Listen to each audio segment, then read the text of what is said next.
just over a year ago, you took up the chairmanship of the Defense Committee. When you took it on, what was it that you wanted to do with that committee? And what do you think you've accomplished over the past year? Well, when I took it on, as you know, we'd gone through a fairly tumultuous time in respect to the committee. And I was asked if I would take on the responsibilities. I'd been a member of the committee for almost since I arrived here, so I had a working knowledge of the committee and how it functioned. My sense of it was that I wanted to, if I assumed the responsibility of chairmanship, I wanted to bring the committee so that it could work together in a collegial manner and we could get results. And looking back in the past year, I can say that in good part we've accomplished that.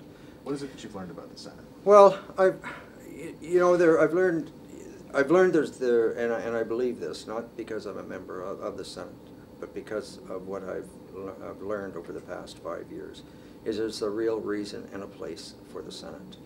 I would like to think that now that a firm decision has been made by the Supreme Court of Canada, that all the political parties start to realize that the Senate is part of the Constitution.